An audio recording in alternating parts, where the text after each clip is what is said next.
देखा भैया super cassette T series की ओर से ये मुकाबला कैसेट जात बाम जोने में कलाकार विजय लाल यादव और ओम प्रकाश जी के साथ। दिखा ओम प्रकाश भैया ये नए वर्ष का नई प्रस्तुति बा एक ठे।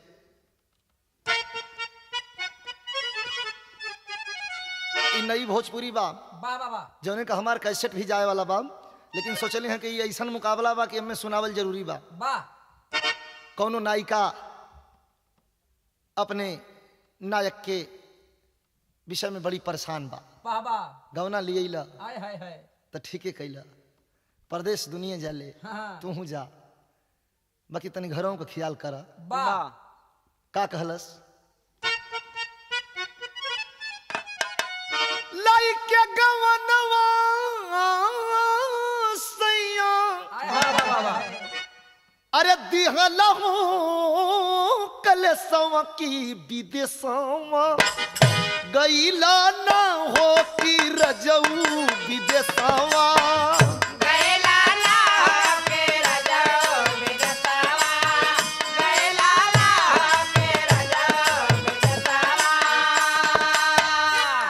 पानी पानी है, लेकिन जवानी का पानी ठे पानी है।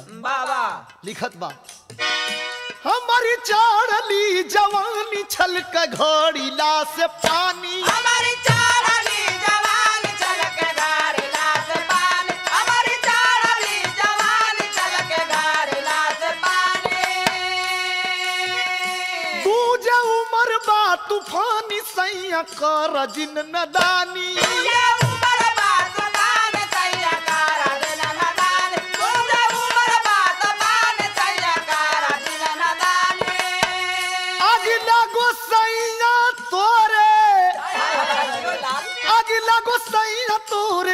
ऐसा परदेशों की विदेशों गईला ना हो कि रजऊ विदेशवा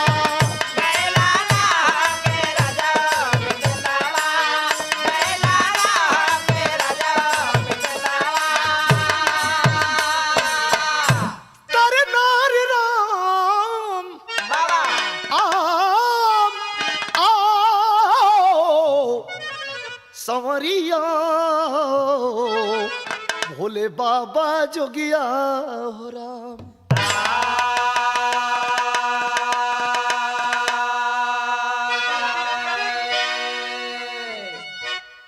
अब तक तमाम कांड वीर रस आप लोगों के बीच में कैसेट गई, लेकिन एगो ही गजब मुकाबला जाता आप लोगों के बीच में। धार्मिक कैसेट बा माई आदिशक्ति का अवतार, साथ ही साथ कहानी बड़ी रंगीन हुई। हमारा उम्मीद बा कि रुआ सबके पसंद आई। भूमिका बा क्या दिल में चाहत भरी एक सुमन के लिए, कांट को भी गले से लगाना पड़ा, पुत्र फल से बड़ा कोई फल है नहीं, जिसकी चाहत में सब कुछ गंवाना पड़ा, लेख कुदरत का टलता नहीं है कभी, टाक दी है विधाता जो तकदीर में, क्या से क्या हो गया बस अहंकार में, लग गई आग जीवन की तस्वीर में।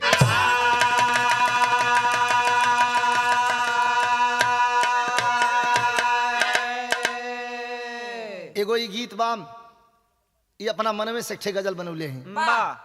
ये हमारा मन का गजल बा। कैसे गजल बा मास्टर?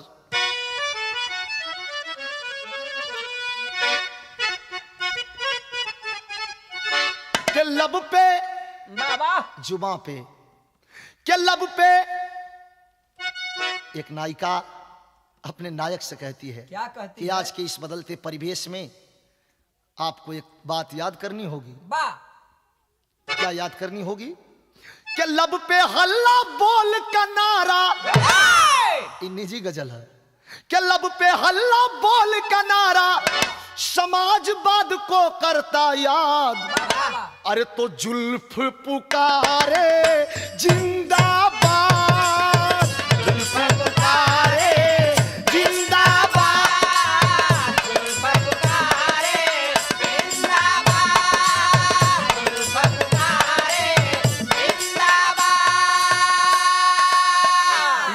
बा, लेकिन बिरहा में बड़ी ऊंची लाइन कभी लिखत हूं कि जब जब पाप का हो जाता है, जब जब पाप का हो जाता है धरती के ऊपर अधिकार, तब तब हरि ले दे अवतार, तब तब हरि ले दे अवतार, तब तब हरि ले दे अवतार, तब तब हरि ले दे अवतार।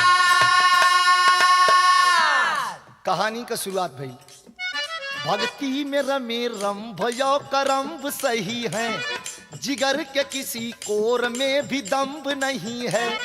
दो दानवों से कहानी की शुरुआत होती है, रंभ और करम्भ, दोनों भक्ति कर रहे हैं। लेकिन अरे दिए हैं अग्नि देव दरस जाके रंभ को, मारे हैं मगर मच्छ रूप धर करम्भ को। एक भाई का इंतकाल हुआ अग्निदेव के हाथों द्वारा, दूसरा भाई दर्शन पाया तो सोचा हरम्भ देव से वरदान मिलेगा, सोचा हरम्भ देव से वरदान मिलेगा, मांगूंगा एक पुत्र तो खानदान चलेगा, मांगूंगा एक पुत्र तो खानदान चलेगा, मांगूंगा एक पुत्र तो खानदान चलेगा। दर्शन दिए अग्निदेव, भक्त दैत्यराज मांग लो जो भी मांगना है। का मंगलस दौलत ना मंगलस, चानी या सोना ना मंगलस, मंगलस का एगो नई भोजपुरी फिर लग गई मास्टर।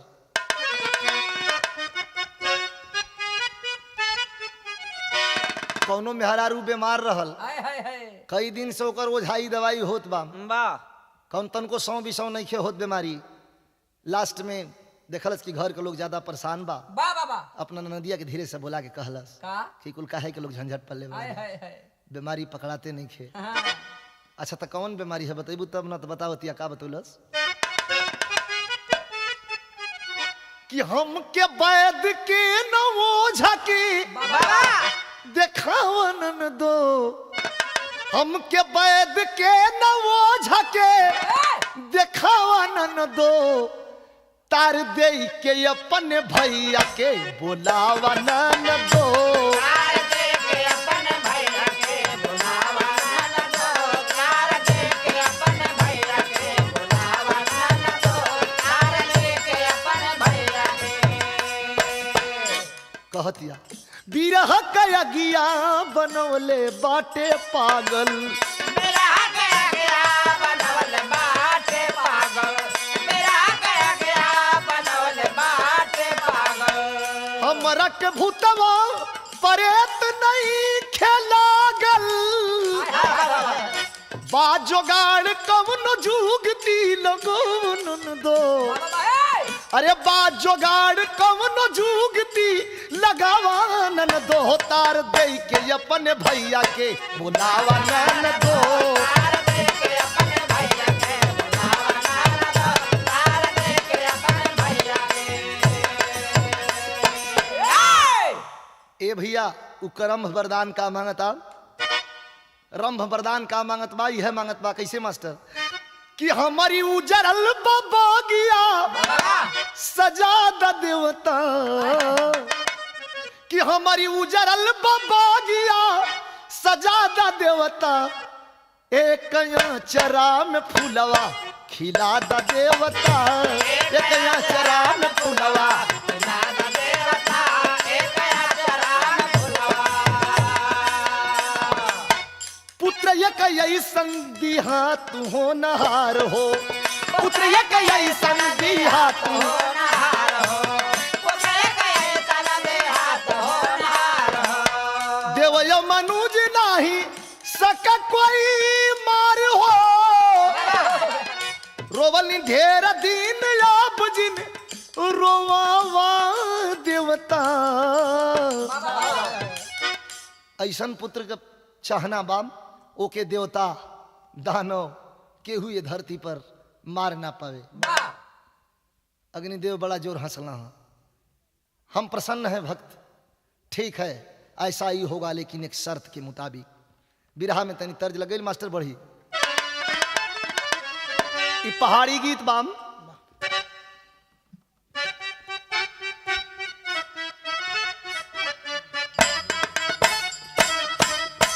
कर्ज बाकी पियावा अरे बलमा मिलल बलाल मुंगवा देखे के सा बनवा ए नाना दी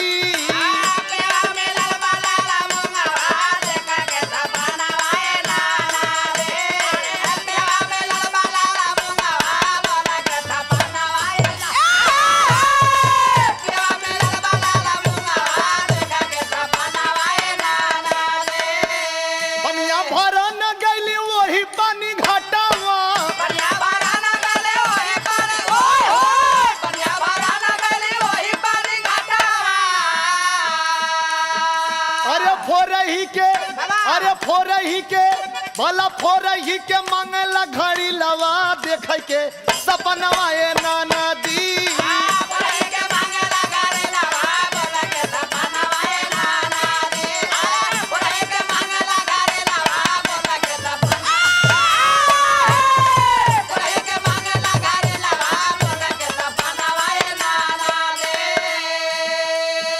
अग्निदेव दैत्यराज के वरदान देहलन बाबा तुम्हारी कामना जरूर पूर्ण होगी लेकिन एक शर्त है। कौन शर्त बाम? अरे दिए अग्नि देव वरदानवा पाई बलला नवाए बाबुआ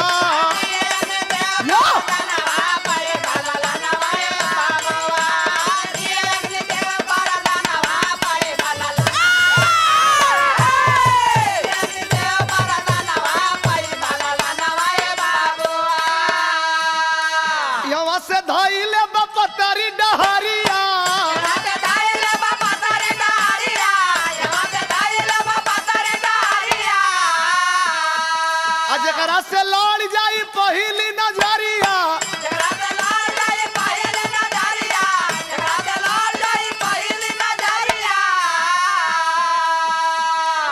मादा जात का कोई भी जीव रास्ते में मिल जा पहली नजर जिससे तुम्हारी टकराएगी तो का होई वही से जब करबर रती दानवा तब पई बलला नवाए बाबुआ वही से जब करबर रती दानवा तब पई बलला नवाए बाबुआ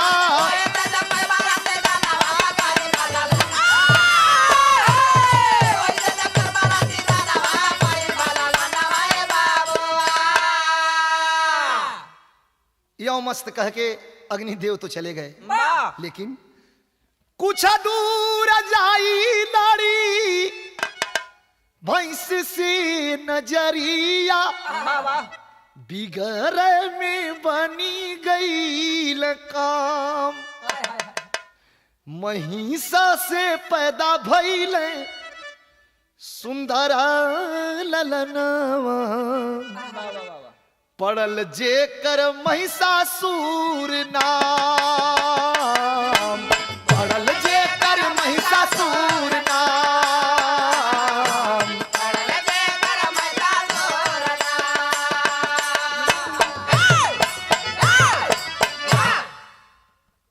दूसर कौन जीव मिली एक भैंस गरम में आवत रहा भैंसवार पीछे पीछे दौड़त तो पहली नजर में वह पड़ गई लिखल के टारी कितना तो भैंसिन के दवाई होते है लेकिन भगवान का ऐसा इच्छा बा वही महिष से पैदा भयल एक पुत्र जेकर नाम महिषासुर पड़ल बिरहा में एगो फिर तर्ज क्लासिकल भोजपुरी के लग गई मास्टर कौनो दुल्हन अपना दुल्हा के नया जमाना के ओरी ढालल चाहतिया बतावतिया का बतावतिया मास्टर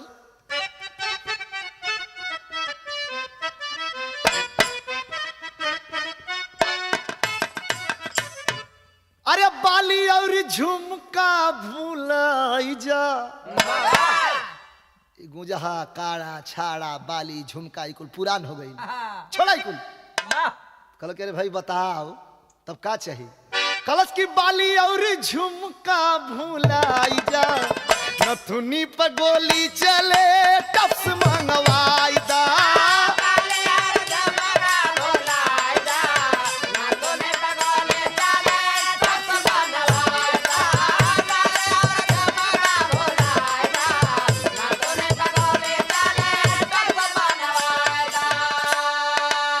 जी लिखत हूँ जे करे पर मर्जी भगवान के ओ जे करे पर मर्जी भगवान के ओकरा में बस नहीं चले इंसान के,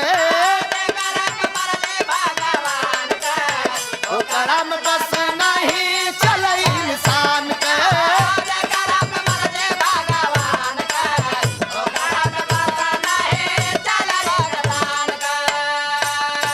महिषासुर सयान होके कैलस तूफानवा, धर्म के विध्वंस करे पाप लेके मनवा। अरे नाश कर धर्म यो ईमान के, नाश कर धर्म यो ईमान पे, ओकरा में बस नहीं चल भगवान के।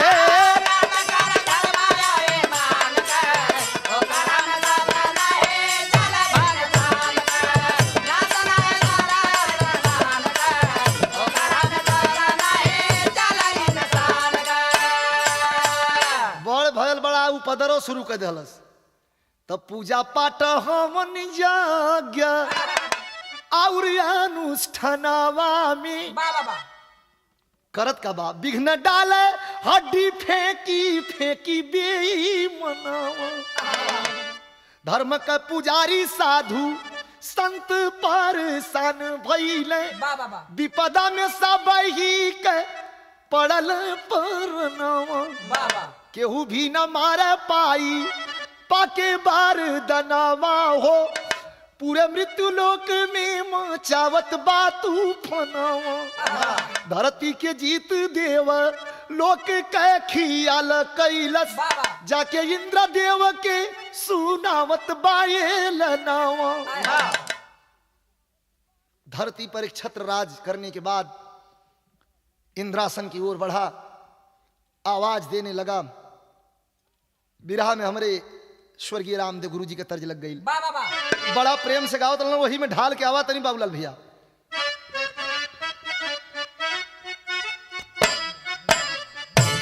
तर्जबा की गजब भर का गुजरिया गजब कर हो,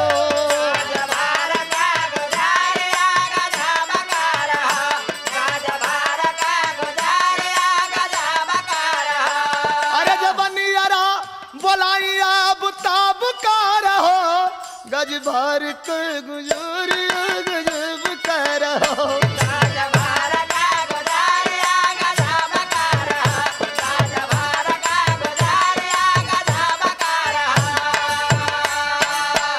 महिषासुर ऐलान कैलस इंद्रदेव की हन की, राजा खूनी सर कफनवा सजाई ले बहो।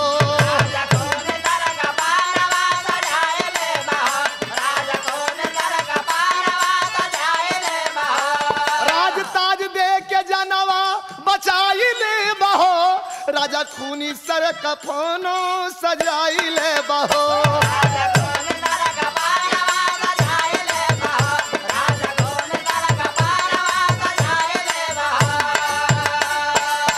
हे राजा छोड़ा रण खेला मोरा मानला कहनवा, हथवा मिलाए हम के दे दा इंद्र सनवा।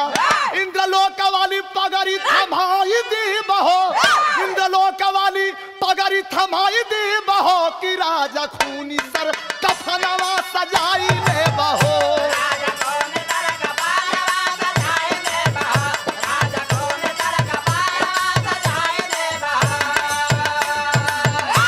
पहला संग्राम छिड़ गल, लड़ाई घना घोर भइल।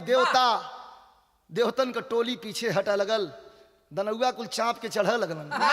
तब वही कवि लिखलन कि अरे इंद्रासन में तमाशा मच गया, अरे इंद्रासन में तमाशा मच गया। देवता बने भगेड़ू छोड़ दिए सिंहासन।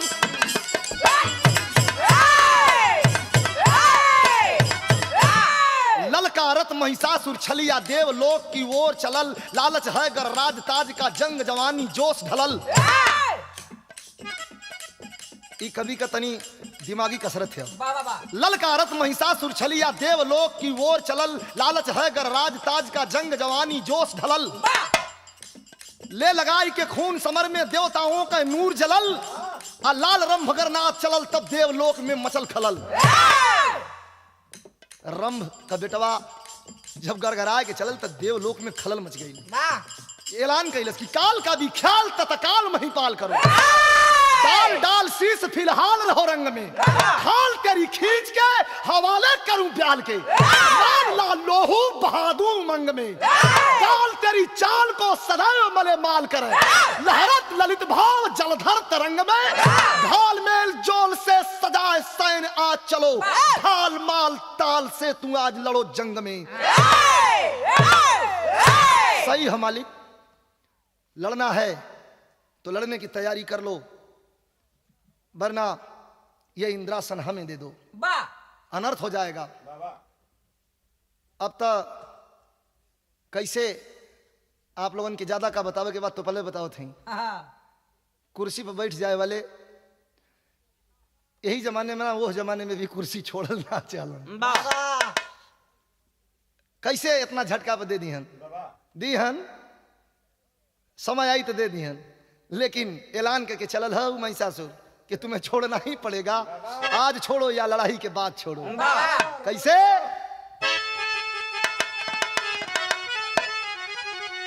अरे समर भूमि में सब कर आज दिखाई जोरावा जागी के, अरे समर भूमि में सब कर आज दिखाई जोरावा जागी के, केकर केतना दूध पिया वाला समाई जोरावा जागी के।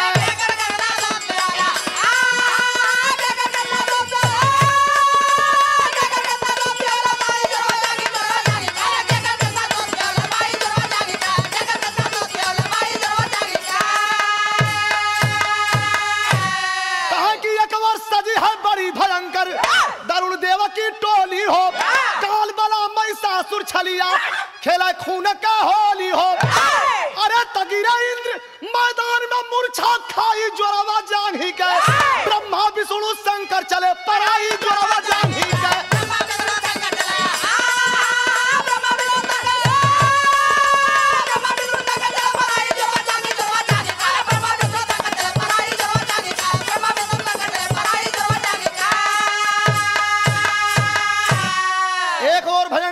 सज गई इंद्रदेव की, देवता तमाम देवता अपना हथियार लेकर के पड़े हैं, लेकिन शायद सबको ये याद नहीं है कि अग्निदेव का जैसा वरदान है कि देवता दानव मानव केहू न मार पाइए कि पूरे लोग लड़ाई के मैदान में सजल हुए। लड़ाई का नतीजा निकलल का निकलल मालिक?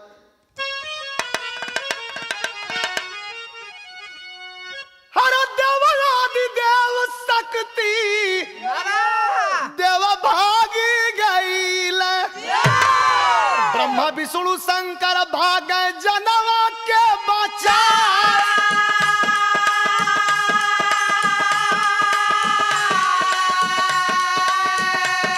अरे ब्रह्मा विष्णु शंकर भागे जनवा के बचा,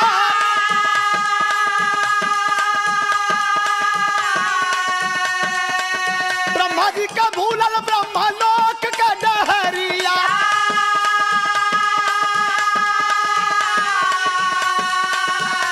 काया लासी काया लसवा के भूला,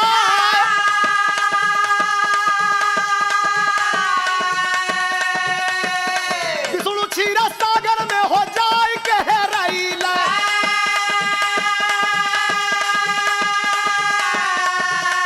अरे केहू करा जोरावा चलत नहीं बा,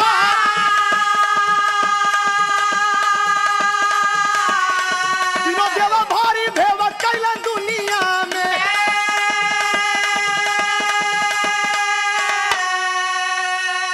अरे बाप रे बाप, ऐसन संग्राम छिड़ल, ऐसन लड़ाई छिड़ल के ब्रह्मा विष्णु शंकर भागे में लोग ऐसन भागत हों कि कैलाश पर हों, कैलाश खोजत हों, विष्णु जी क्षीर सागर में हुआ, क्षीर सागर खोजत हों कि कौने कोने में बैठी है बाबू।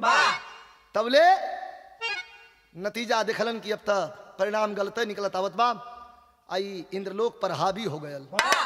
तब मास्टर कैलन का क्या तीनों देवा भारी भेव कैला दुनिया में,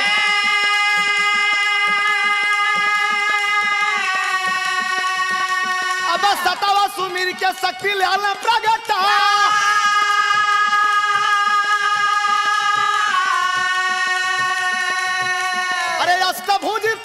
एक भैली भवानिया।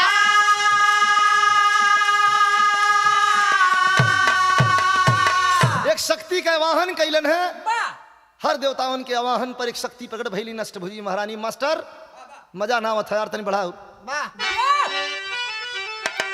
ये भैया अष्टभुजी पैदा एक भैली भवानिया।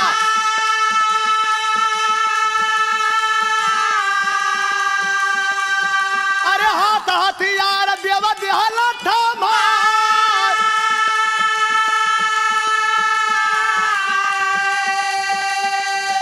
अब केहू चक्र पद्म केहू दिहलस कटारिया।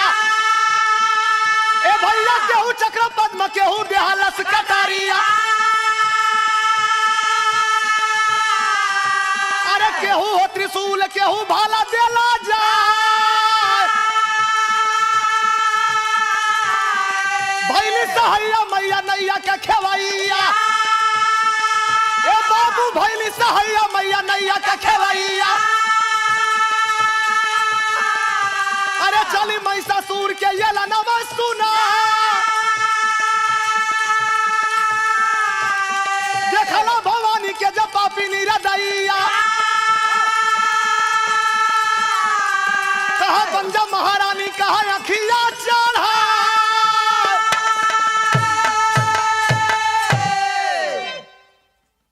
सिंह पर सवार सिंह वाहिनी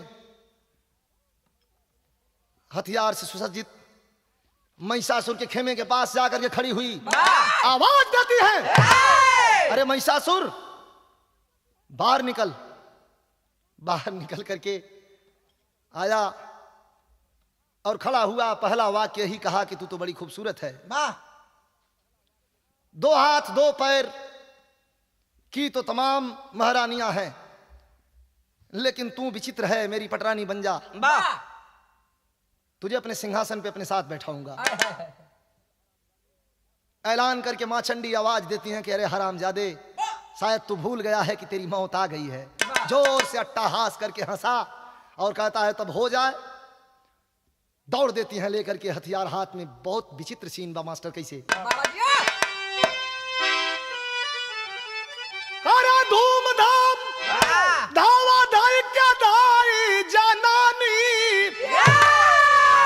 के भाला महिषासुर के छाती पर चलाई जनानी।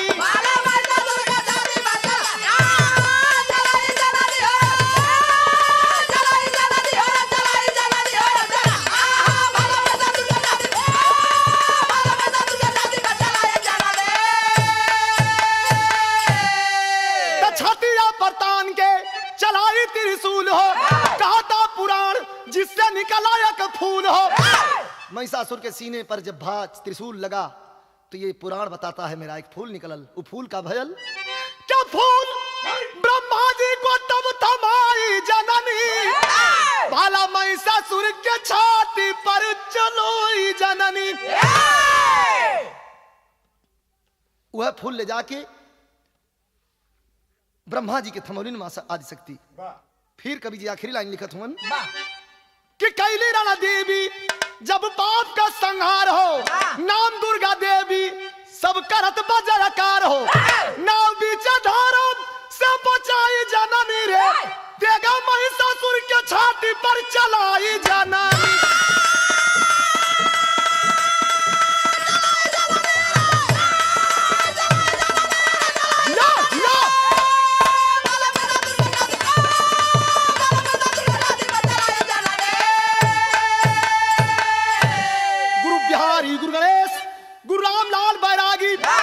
चंद्रिका चरणों के है रामदेव अनुरागी।